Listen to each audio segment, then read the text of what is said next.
Actresses who are feminists are the most hypocritical, blowhard pieces of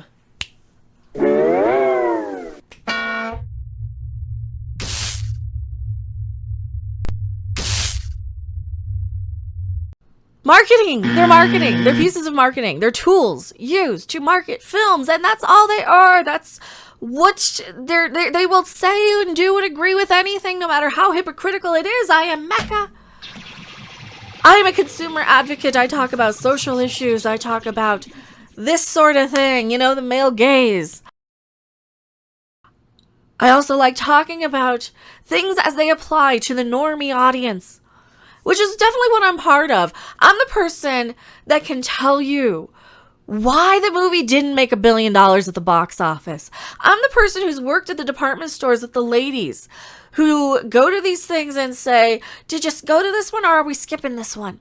Because, oh, we're skipping this one because he's fat now. All right, we're going to skip this one because he's fat Thor now. Got it. I can tell you who's not going to see these movies to make that $1 billion, because you can get the same comic book store take from pretty much every channel on YouTube as to the canon, the lore, the comic arguments. You can get those, and I can get into some of those depending on the thing. Like if it's Babylon 5 or Star Trek, I can certainly get into some of those with the best of them. You know, I'm the person who had Zahadum on a license plate 20 years ago. Now, but this is where my expertise comes in perfectly, because first off, you're not winning any brownie points with your little feminism movements when your feminism movements are kind of dumb. They're kind of dumb. Oh, here, this was right from Yahoo. This is right from Yahoo.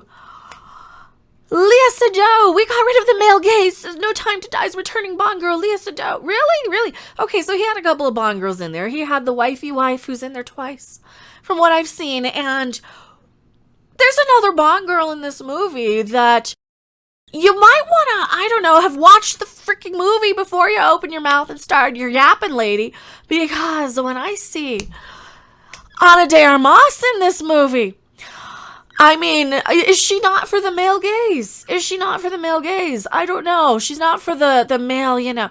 Oh my. The Sulu type, she's not for that probably, but you know, when just looking at, I'm sorry, you're subverting the male gaze. Her entire job in the movie, Ana de Armas, was to be a low-cut dress with a machine gun. That's her whole job. That's her whole job. She might as well have been a Cramp song, for crying out loud. This, you ladies, there's another one who's just as clueless, just as out of touch. The Batman actress, Zoë Kravitz, doesn't want Catwoman fetishized or stereotyped. Why not? I mean, that's her whole job, is to be the sexy chick with the whip. Is that her whole job? Catwoman's entire existence was to have the whip and to be sexy young hair. Wasn't it? She was like the eye candy. Meow. And she was the one that made the girls go, ooh, I want to wear that.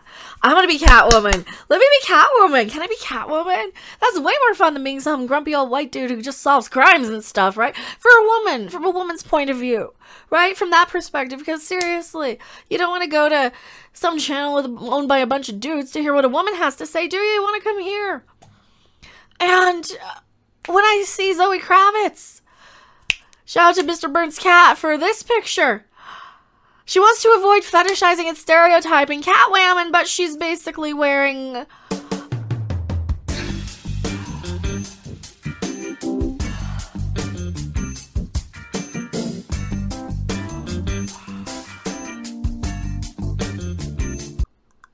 chainmail at the Met Gala. She's basically wearing chainmail. Like, all right, do you want us to look or not? Because you're giving us mixed messages there, Catwoman. We're just going to call you Catwoman now, because that's all this is going to be. This is just going to be the final emasculation of every one of our favorite superheroes. Now it's Batman.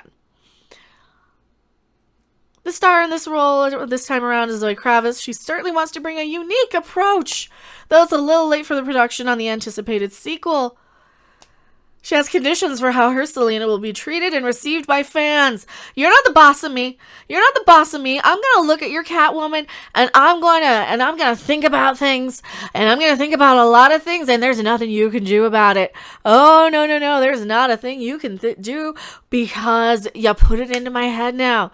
Because now you're Catwoman, and that makes me think of Batwoman.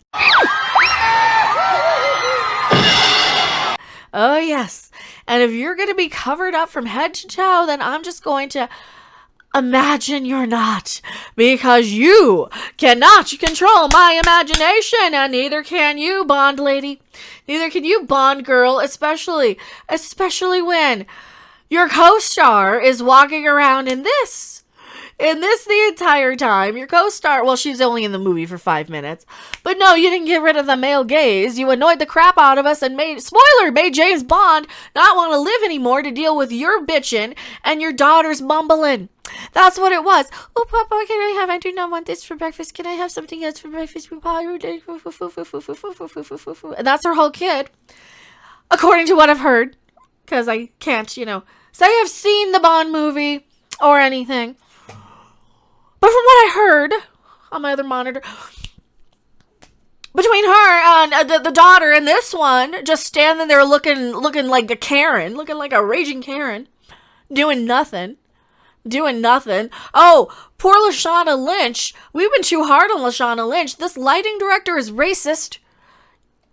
You put a woman in a room filled with shadow, and you don't shine a light on her face, and guess what? We can't see her now, can we? Can we? You can't see people hiding in the shadows very easily, but, lighting directors are racist. Ana de Armas. Ana de Armas is the only Bond girl worth a crap, and I don't even think he betted her. So they turned No Time to Die into No Reason to Watch. No Time to Watch.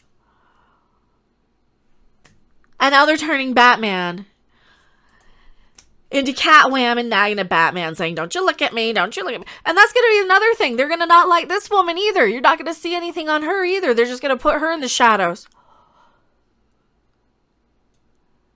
During the lockdown last year, Kravitz alluded to the shape she has to be in, while also revealing she wears a cat suit in the Batman. If audience members taps into her portrayal in the costume to cosplay or fan art in a fetishized or suggestive way, that's out of her hands.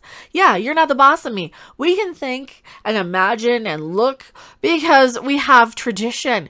We have a tradition, and damn it, some of us want to look sexy, including you, Catwoman.